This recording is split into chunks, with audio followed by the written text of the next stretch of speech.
the first to know when we release a new webisode. Sign up to follow us on Twitter, Facebook, or to receive our email updates. See details at www.hivtalkshow.com.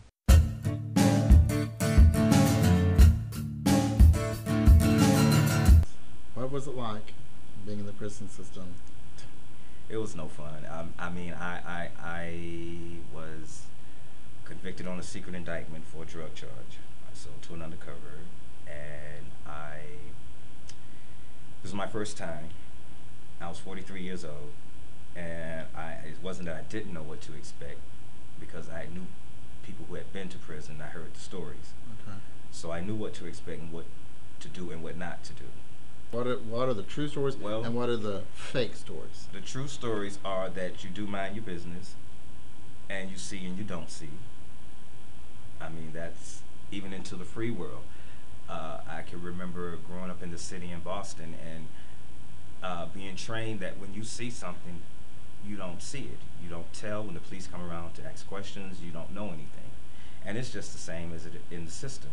You could see a guy get beat down right next to you, and when the CO come up and asks what happened, you don't know. That's just because of your safety.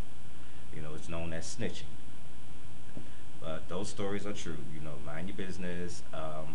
You have to be particular of the crowd that you hang with, because if you're with a crowd that's known for gang banging or so forth, you'll get labeled as that, and you will be a target. Now, what's gang banging? You have those who come into the system that when they find out that one might be a Crip and the other one's a Blood, you know, they're family. So you're talking gang violence. Gang violence. They will get together in the system and, you know, discover that there's a Crip in the system, and now, you know, and I'm a Blood, so there's the division right there, and so all the Crips will get together, even to the geographic part of it. You might have some who are from Macon, and they all hang together. Some that's from Atlanta, and they hang together. Savannah, they hang together. I had to deal with also with the reality that I'm HIV and I'm gay and I'm in prison. So, for one, I like to clear one myth, Okay. that prison is a gay man's heaven, and that's not true, because even into the free world, I didn't like being around men all the time.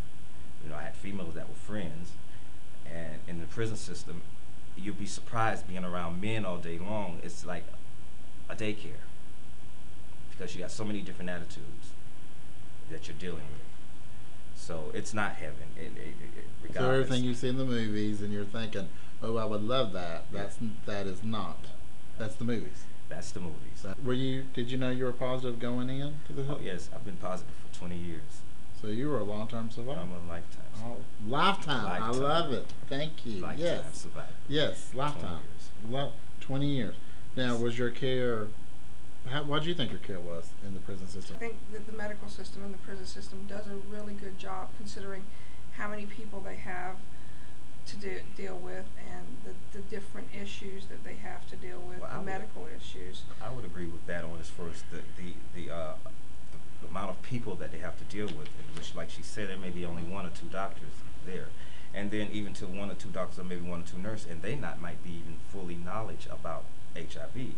It's just that they just know the protocol of it, and that's why I was so thankful to be educated of what the medication I was on. I always kept in touch with my numbers. I always knew my CD4, my viral load, and every time I went in for blood work, I always questioned about, or what's this lab here, you know, because it's just not taking a lab to do your CD4 or your viral load. It's also for your kidney and so forth, because of the medication that you're taking, you know, could cause some side effects.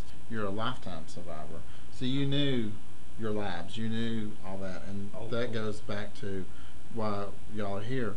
There's so much more education to get out there to inmates, because, like I said, this is a public health crisis. It's not just a prison system. It's like you said, we're going back into our neighborhoods. It's coming back home to us.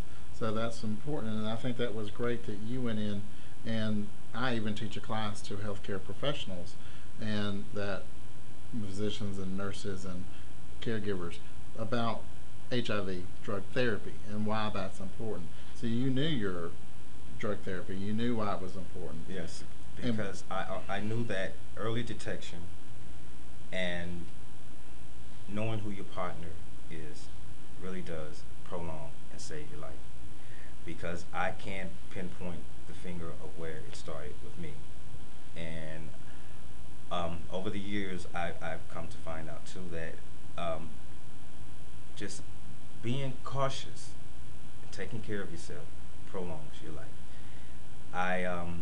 I got into HIV prevention counseling because I wanted to work with teens, and I knew that because teens are the ones who are really in the experiment mode, that this thing would really affect them because they feel invincible, that it can't touch them. When you were in the system, did you find, let me just be blunt, because there's people who want to know and I want to know. Was there sex going on? I'm sure the Department of Corrections does not endorse it, so I'm sure that. But I'm sure, and it can. I mean, you can find a corner somewhere, and if it was safe sex being used, or do they even know about it if there was going on? What was going on? It was going on. It was happening, and it was not safe sex. And do you think the prisoners know about safe sex? I mean, they know. They know. I mean, it's to be incarcerated. Not everybody. Right, not everyone. Let me make that clear. Not everyone in prison is having sex. Right. You know, there are some, but for HIV to be at the stage where it's at in these days and time, with the knowledge and the know-how to prevent from getting it, it's no secret when you go to prison that who has it and who doesn't has it. Because if you stand in that pill call line, it could be for one or two reasons, either for your HIV meds or for your mental health meds.